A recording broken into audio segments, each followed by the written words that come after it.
Bonjour à tous, je vous retrouve encore une fois dans mon endroit préféré pour une nouvelle vidéo, c'est-à-dire au pré avec mon cheval. J'avais envie dans cette vidéo de continuer un petit peu sur le thème de la dernière vidéo où je vous parlais du corps et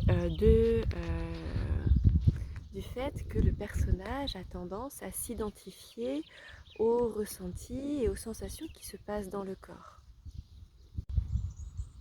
Pour aller un petit peu plus loin sur cette observation-là, sur ce chemin-là, on se rend compte que quand le personnage s'identifie à ce qui se passe dans le corps, en fait, le personnage reste malgré tout dans la tête. Il reste dans la tête et on n'habite pas le corps. Et j'observe, je me rends compte dans ma pratique que lorsque l'on apprend à habiter le corps, à habiter nos sensations, nos ressentis, sans s'y identifier, mais vraiment à les vivre, à les habiter, et bien cela nous ouvre une connexion avec la vie, avec le monde qui nous entoure, avec le vivant, aussi bien à l'extérieur de soi qu'à l'intérieur de soi. Et finalement, apprendre à habiter son corps, ses sensations, ses ressentis, à mettre de la conscience à l'intérieur de son corps, ça permet quelque part de chanter le personnage. Parce que le personnage, il ne sait pas habiter le corps, il ne peut pas le faire. Le personnage est une illusion mentale.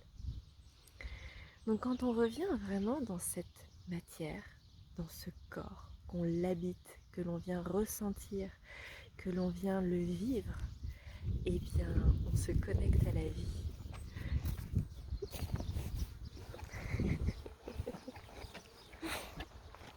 On a une petite interruption cheval dans la vidéo.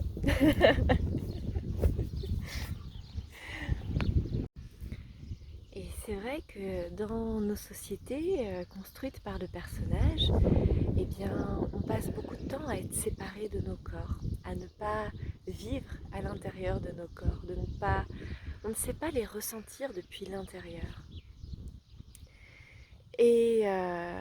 On a créé tout un tas d'outils pour continuer à vivre dans nos têtes plutôt qu'à vivre dans notre corps.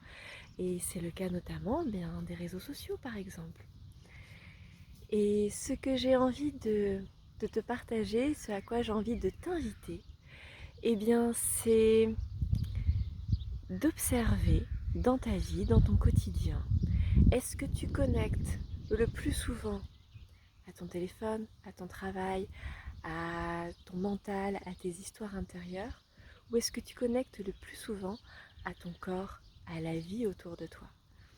Et à essayer d'amener une balance et à faire ce shift intérieur, d'accorder de plus en plus de place à habiter son corps et à connecter avec la vie en soi et autour de soi. Le corps est un magnifique outil qui nous permet de connecter avec la vie autour de soi et qui vient nourrir du coup la vie en soi plutôt que de nourrir le personnage.